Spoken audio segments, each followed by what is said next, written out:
नमस्कार मेरे प्यारे साथियों, आपका अपने यूट्यूब चैनल केवल स्टडी पॉइंट पर स्वागत है।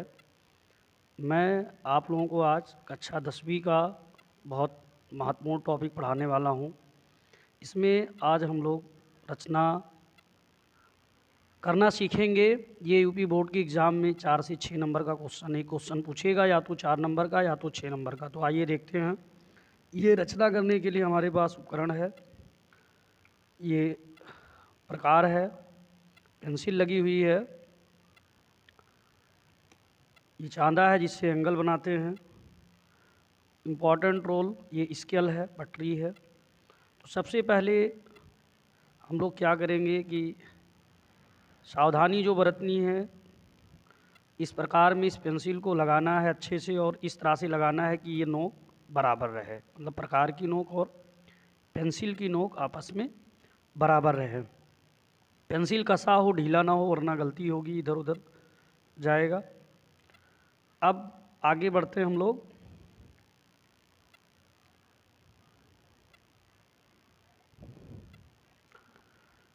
जैसे कि आप लोगों के सामने क्वेश्चन दिया है कि एक दिए गए स्केल गुणक के अनुसार दिए गए त्रिभुज के समरूप एक त्रिभुज की रचना करना है। स्केल गुणक होता है जैसे जो समरूप त्रिभुज होते हैं ना, उनकी संगत भुजाएं और संगत कोण आपस में संगत कोण बराबर होते हैं और संगत भुजाएं समानुपाती होती है, उसी को स्केल गुणक कहते हैं।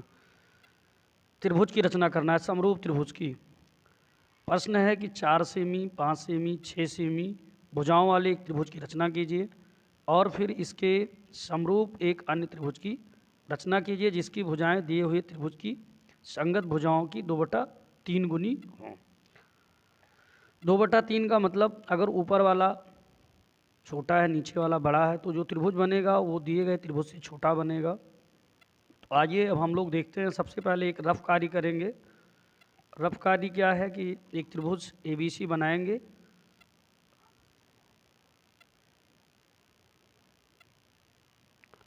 ABC, इसमें किसी को भी मान लो, इसको 4 सेमी, इसको 5 सेमी, तो ये नीचे वाला हो जाएगा 6 सेमी। ठीक। सबसे पहले हम लोग पटरी की सहायता से, ये हमारा रफ कार्य है, एक त्रिभुज बनाया गया है जिसमें हम लोग पटरी की सहायता से क्या करेंगे कि एक नीचे वाला आधार खींचते हैं। 6 सेंटीमीटर की एक रेखा खींचेंगे। ये दी हुई है सेंटीमीटर। कभी भी खींचते समय ये यहाँ से खींचते हैं, एक से नहीं लेना।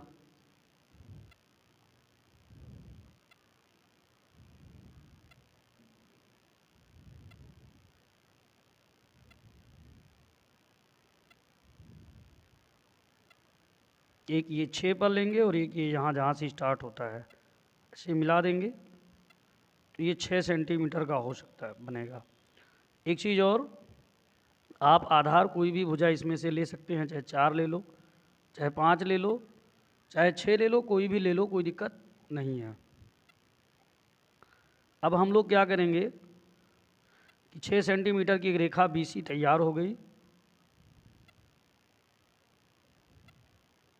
अब ये वाला इधर से इधर 4 सेमी होगा ये वाला, और ये वाला होगा आपका 5 सेमी। तो अब हम लोग क्या करेंगे, पटरी और प्रकार के बीच में, मतलब ये जो प्रकार और पेंसिल की नोक है, इसके बीच में 4 सेमी की दूरी लेंगे। ऐसे लेंगे, अगर यहाँ ऐसे 0 पे मार दो और यहाँ 4, और दोबारा दूसरा वाला 5 लेना है तो 5 पे। प्रकार का नोक यहाँ रख लो आसानी से, और पेंसिल का नोक जहाँ हम लोग 4 सेंटीमीटर दूरी लिए थे, ये वाला पॉइंट, ये पहुँच गए। इधर से चाप मारेंगे इसके बीचों बीच में, इस तरह मारेंगे। फिर ये 5 वाला ले लेंगे हम लोग,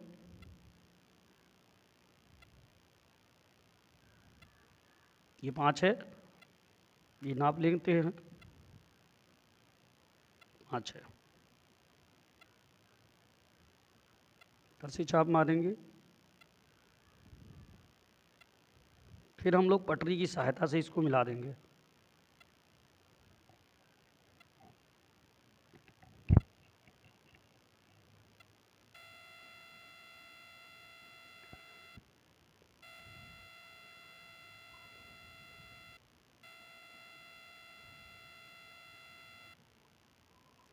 अब हम लोग क्या करेंगे कि इसको पटरी की सहायता से मिला देंगे। ये जहाँ काट रहा है वहाँ से सी को,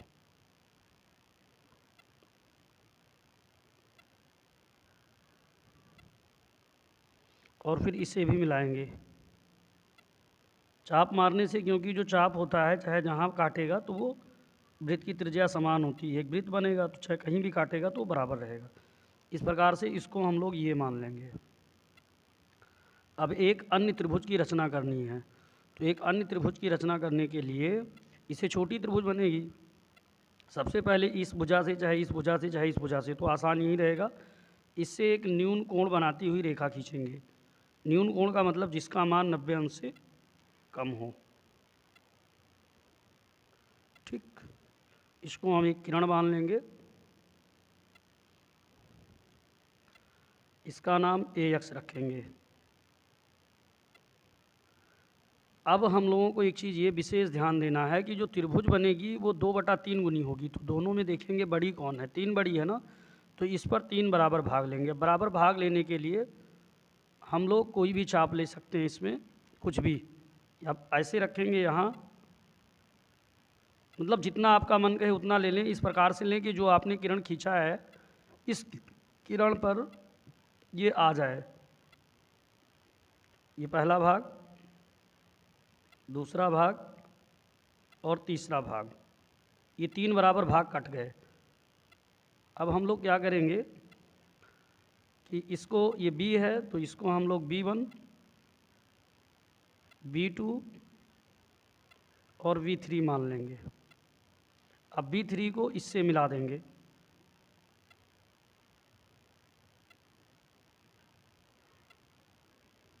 सीधा एकदम मिलाएंगे C से, B3 को C से मिला दिए।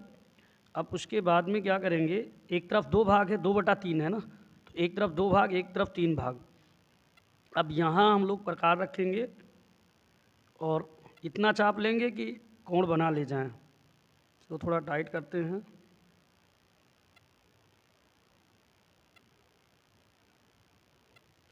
यहाँ रख के ये जहाँ से, और एक चाप ऐसे मारेंगे। फिर ये B2 पे भी रख के एक चाप ऐसे मार लेंगे, क्योंकि B2 2 ऊपर है ना, तो 2 भाग इधर होना चाहिए। अब ऐसा, ये देखिए प्रकार का नोक यहाँ रखेंगे और पेंसिल का जहाँ ये काट रहा है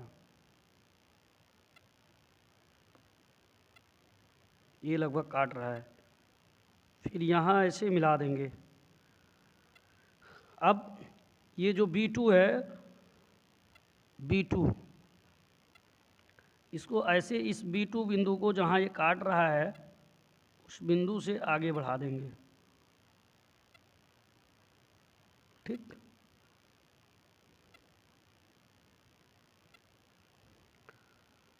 अब क्या होगी, ऐसा क्यों करते हैं, क्योंकि ये रेखा जो दूसरी रेखा खींचेंगे वो इसके समांतर होनी चाहिए। तो समांतर होने के लिए संगत कोण बराबर होने चाहिए, तो इसीलिए ये ऐसा करते हैं। थोड़ा सा इसमें खींचने में प्रॉब्लम हुआ, दिलाने में।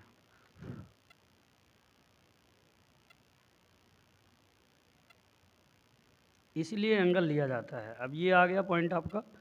अब आप क्या करेंगे, यहाँ रखेंगे प्रकार का नोक और ऐसे पेंसिल से घुमा देंगे, फिर उसी चाप पे बिना घटाए बढ़ाए प्रकार का नोक यहाँ रखेंगे, जहाँ से ऊपर लाएं, फिर ऐसे बढ़ाएंगे। बहुत ध्यान से देखिएगा। उसके बाद में हम लोग क्या करेंगे कि प्रकार का नोक यहाँ रखेंगे और पेंसिल का नोक यहाँ, ये कोण माप के लिखना है, जो चीज़ नीचे किए थे वहीं ये यहाँ रखेंगे, फिर उठा के प्रकार का नोक यहाँ और पेंसिल का नोक यहाँ काट देंगे। अब जहाँ से काटेगा तहाँ से ये, इसको हम C' मानेंगे। ठीक, फिर ये जहाँ काट रहा है वहाँ से इसको मिला देंगे।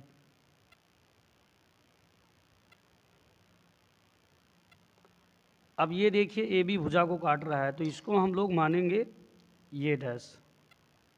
इस प्रकार से जो हमें त्रिभुज प्राप्त हुआ A' B और C', ये अभीष्ट त्रिभुज है। मतलब A' बी डैश और सी एक त्रिभुज प्राप्त हुआ। ये अभीष्ट त्रिभुज है। ये क्या है? अभीष्ट त्रिभुज है। अब इसमें है रचना के चरणों को लिखना है। अब रचना के चरणों को लिखने के लिए क्या करेंगे?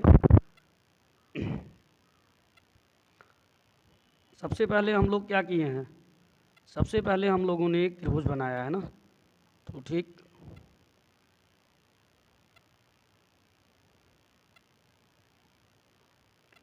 पहला पॉइंट, सर्वप्रथम दिए गए माप का एक त्रिभुज बनाया। दिए गए माप का एक त्रिभुज ABC बनाया।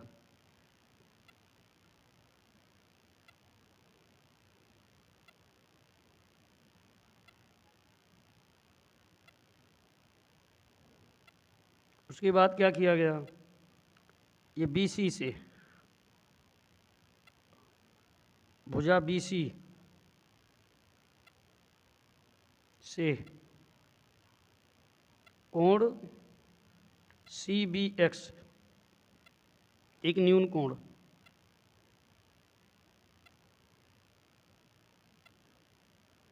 कोण CBX खींचा। फिर दोबारा क्या किया हम लोगों ने?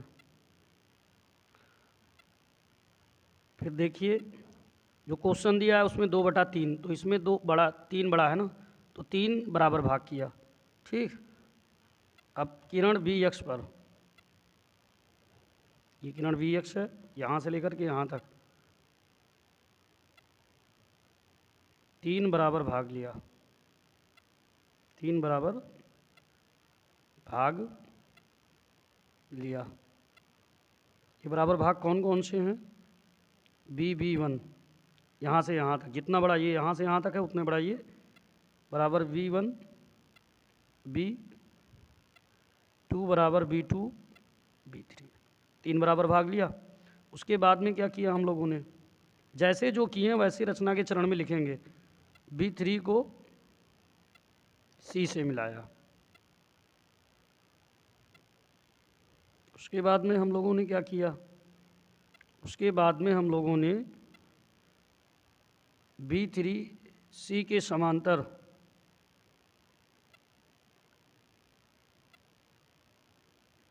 तथा बिंदु B2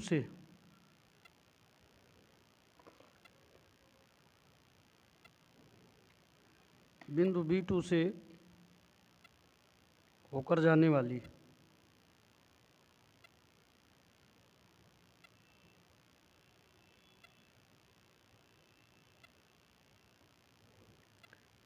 एक रेखा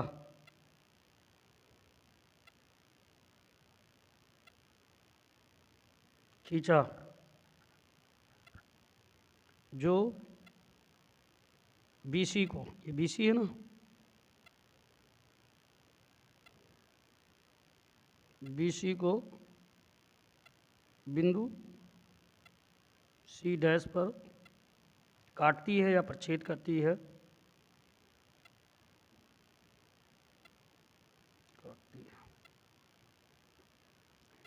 फिर क्या किया हम लोगों ने?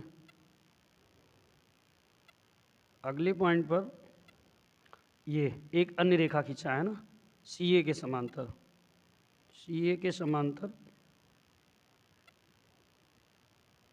एक अन्य रेखा खींचा जो कहाँ से होकर जा रही है?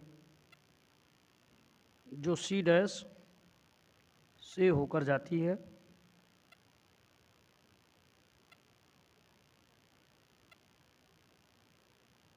तथा भुजा, जो त्रिभुज की भुजा है AB को A डैश पर, मतलब हम लोग मान लेते हैं ये डैश है, ठीक, प्रतिच्छेद करती है।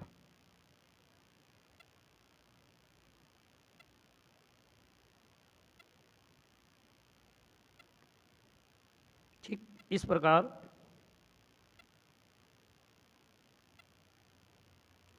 प्राप्त त्रिभुज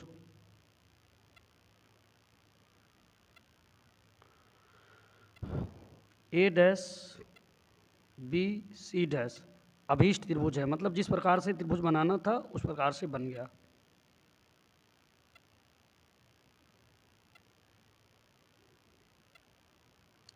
अब ये त्रिभुज सही है कि नहीं सही है, इसकी हम लोग पुष्टि करते हैं। तो सबसे पहले देखते हैं कि ये इसके समांतर है। आप लोग ध्यान से देखिए, ये भुजा इसके समांतर है, तो जितने अंश का कोण ये बनेगा उतने अंश का कोण ये बनेगा, और जितने अंश का कोण ये बनेगा उतने अंश का, क्योंकि तिर्यक रेखा काटती है ना। तो जब एक त्रिभुज के दो त्रिभुज, मतलब एक त्रिभुज के दो कोण दूसरे त्रिभुज के दो कोण के बराबर हों तो ये दोनों त्रिभुज समरूप हो जाएंगे। अब समरूप हो गई तो इनकी संगत भुजाओं में क्या होगा, समानुपात। अब यहाँ देखते हैं कि दो भाग इधर है, यहाँ से यहाँ तक दो भाग, ये देखिए काटे हैं 2:3 ना, तो यहाँ 2:3 में है, मतलब क्या है 2/3, 2/3, तो दो भाग इधर है और एक भाग इधर है, एक भाग इधर है, ठीक, क्योंकि एक भाग इधर यहाँ से यहाँ तक ना। तो अब अगर देखा जाए तो इन दोनों भुजाओं में अनुपात क्या होगा, ये बी सी जो होगी, बी सी डैश बटा बी सी बराबर क्या हो जाएगा, ये दो भाग इधर है ना बी सी डैश, और एक भाग इधर है, तो 2 और बी सी 2 और 1 जोड़ेंगे तो 3 हो जाएगा, 2/3। ऐसे 2 जब समरूप है तो सबकी भुजाएं हो जाएंगी। तो इस प्रकार से दिए गए माप का त्रिभुज बन गया। अगर वीडियो पसंद आया हो तो लाइक व सब्सक्राइब ज़रूर करें।